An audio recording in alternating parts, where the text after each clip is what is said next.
দরকার পড়লে আমি জামাই ছেড়ে দিব, কিন্তু আমি টিকটক ছাড়তে পারবো না।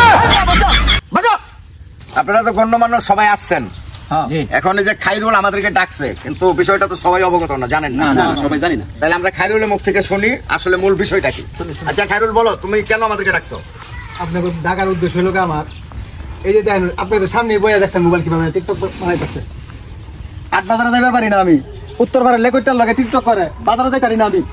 মানুষ মোবাইলে টিভি দেখে, মোবাইলও দেখে, মানুষ ধরম দেয় আমারে। ভাই তাহলে বাদ বাইরে দিবার গেলে বাদ বাইরে দেয় না, কাউসল দিয়ে দিবার গেলে কাউসল দিয়ে দেয় না, দেখবা দিলে মিললাম আরে নাই মোবাইল। বুঝতে পারছি, তার মানে সে সারাদিন এখানে আমরা কথা বলতেছি না, ওই যে তোমার স্বামী যে অভিযোগ দিল, তুমি কি সারাদিন টিকটক বানাও? হ্যাঁ, আমার টিকটক ভালো লাগে তাই আমি টিকটক বানাই। সমস্যাটা কোথায়? এখন তোমার সংসার আগে না টিকটক আগে, কোনটা? দুটোই আগে। দুইটাই যদি আগে হয় তোমার একটা পয়সা নিতে হবে। তুমি যদি স্বামী সংসার করো তাইলে এই মোবাইল টিকটক এগুলো বানানো যাবে না। এখন তুমি কি টিকটক করবা না সংসার করবা? দুটোই লাগবে আমার। এটা কেমনে সম্ভব? এটা কি সম্ভব? টিকটকও করবো, সংসারও করবো। তুমি মানে নাও তোমার বাড়ি টিকটক বানাইতেছে, বানাক, সমস্যা কি তোমার? লজ্জা শরম তো থাকার দরকার। টিকটক করলে তো সংসার হয় না, তার কাজ কাম আছে না। টিকটক করবো কোন সময়, সংসার করবো কোন সময়? তাহলে তুমি এক কাজ করো, তুমি সব কাজ কাম সাইরিয়া পরে তুমি টিকটক করো। না না না, টিকটকটা করতেই হবে এমন তো কোনো যুক্তি নাই। মাদুর সাহেব বলছে কি শুনছেন না আপনি? মানে যখন ভাত বাড়ার সময়, যখন ভাত দেওয়ার সময় তখন টিকটক করে। আর টিকটকটা আসলেই তো ভালো জিনিস না। এটাই যে তোমার স্বামী মানুষের সামনে মুখ দেখাইতে পারে না, মানুষ নানান ধরনের কথাবার্তা বলে। এখন ঘরের স্ত্রী হইলো ঘরের লক্ষ্মী। এখন ঘরের স্ত্রী যদি স্বামী সংসার সব ত্যাগ করে টিকটক নিয়ে ব্যস্ত থাকে, এটা তো আমরা সমাজবাসী মাইনা নিব না। তোমাকে টিকটক ছেড়ে দিতে হবে, বুঝতে পারছো কি? না না না, আমি টিকটক ছাড়তে পারবো না। টিকটক ছাড়তে পারবে না? না, আমার স্বামীও লাগবে, টিকটকও লাগবে। না না, তোমাকে যে কোনো একটা নিতে হবে। হয় স্বামীর সংসার বেছে নিতে হবে, নইলে টিকটক বন্ধ করতে হবে, নইলে টিকটক করতে হবে, স্বামীর সংসার ছেড়ে দিতে হবে। কোনটা করবা তুমি কও? দরকার পড়লে আমি জামাই ছেড়ে দিব, কিন্তু আমি টিকটক ছাড়তে পারবো না। বসো বসো, কেমন বেয়াদব মেয়ে! হ্যাঁ, টিকটক করবে এরপরে স্বামীর সংসার করবো না, লাগলে জামাই ছেড়ে মেয়ে। তোমার বাবা মাকে এগুলো শিখাইছে তোমার? হ্যাঁ হ্যাঁ খেরুল, কিরে তুই এই মেয়ে মহিলা কিভাবে সংসার করো? হ্যাঁ, আমার আর জানে কোলাইতেছে না, কালকে আমার দারু দাবাই রয়েছে। হ্যাঁ আমি একটা কথা কই, কও। টিকটক অবিষয় না, জামাই অবিষয় না, এর মনে কোনো গোপন সূত্র আছে।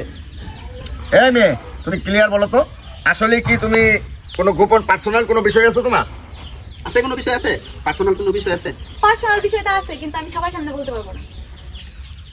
আচ্ছা কি কয় একটু বুঝতে পারছেন বিষয়টা আপনারা? বুঝছি, বিষয়টা বুঝছি। আপনি শুনেন, আপনি একটু সাইডে যান। আচ্ছা ঠিক আছে, বসি, আপনি কি বলতে চাই শুনেন। তুমি একটু বিষয়টা আমার সাথে শেয়ার করো। হ্যাঁ, শেয়ার করলে হয়তো আমি বিস্তারিত জানতে পারবো। বাবা মেয়ে তো বললো যে সবার সামনে শেয়ার করবে না, ওনাকে আউলে নেন, জিজ্ঞেস করে। আচ্ছা ওই যে সাইডে যান, সাইডে যান। আচ্ছা ঠিক আছে, আপনি আসেন আমার সাথে। আমার সাথে আসুন এদিকে। আমরা আমি যাই নাকি? দুজন আর একজন দেখুন না, তারা বেরোতে টিকটক করে চিন্তা করছো? টিকটক করবো, টিকটক করিয়া ঠিকমতো কেউটা দিলে আচ্ছা তোমার কথা বুঝছি। আসো সবাই যখন আসো, সবার মাঝখানে একটা সমাধান দিই। আসো বসো। তোমার তো সাহেব কি বললেন? হ্যাঁ, আমি আলোচনাটা আপনাদের সামনে প্রকাশ করি। আসলে মূল বিষয় হলো, খায়রুল সাহেব আপনার সংসার টিকবে না। তার কারণ হলো মেয়েটা আসলে যে টিকটক করে এটা মূল বিষয় না। প্রত্যেকটা নারী চায় তার স্বামীর সংসারকে হেফাজতে রাখতে। ঠিক আছে? আর এই মেয়েটা যে কথাটা আমাকে বললো, সবকিছু তো আর ভাঙ্গা বলা সম্ভব না, আমি সেই রাঙ্গিতে বলি, আপনারা বুঝবেন। মনে করেন একটা কুয়া ছিলেন তো আপনারা ইন্দিরা, যেটা থেকে বালতি দিয়ে পানি উঠাই আগে। তো একটা কুয়ার গভীর হলো মনে করেন 25 হাত। এখন যেই রশি যে বালতিতে পানি উঠাবে, এটার লম্বাই দিগত হলো 9 হাত। তাহলে অনেক ডিফারেন্স। 9 হাত রশি দিয়ে কি পানি উঠানো সম্ভব? কি বলেন আপনারা, সম্ভব? না না না।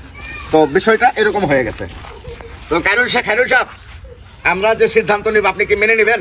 হ্যাঁ মাদর সাহেব, আপনারা 10 জন আইসুন, আপনারা যে সিদ্ধান্ত দেন এটাই আমি মানতে রাজি আছি, তবে আমার সংসারটা রাহুন যায়, বাঙ্গুন না যায়। ঠিক আছে খায়রুল সাহেব, আপনার কথাটা আমরা বুঝতে পারছি।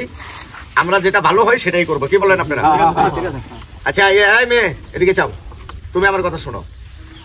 সংসার ভাঙ্গাটা খুব সহজ, গড়ানোটা অনেক সময়ের ব্যাপার। আর বাবা মা অনেক চিন্তা ভাবনা করেই কিন্তু একটা ছেলেকে পছন্দ করে তার হাতে উঠাইয়া দেয়।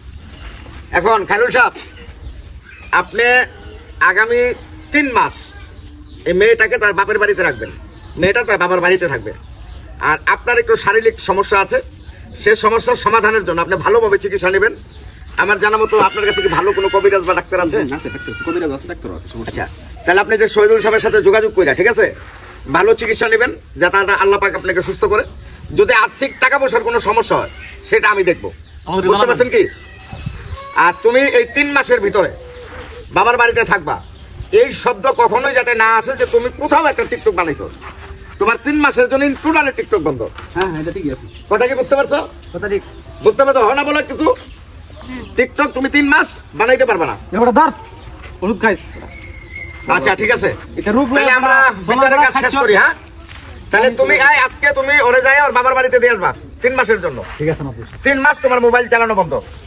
3 মাস পরে যখন শহীদুল সাহেব বলবে যে ও পরিপূর্ণ কমপ্লিট ভালো, তোমরা আবারও সংসার করবা। যদি কোনো সমস্যা হয় সেটা আমরা যারা আছি আমাদেরকে তুমি জানাবা, ঠিক আছে? সংসার নষ্ট করা যাবে না, বুঝতে পারছো? ওইটারে আমি সময় নেই। ঠিক আছে, তাহলে সবাই ভালো থাকেন। ঠিক আছে, ওকে। আমার কাছে 1000 টাকা নিয়ে যান আমার বাসা থেকে।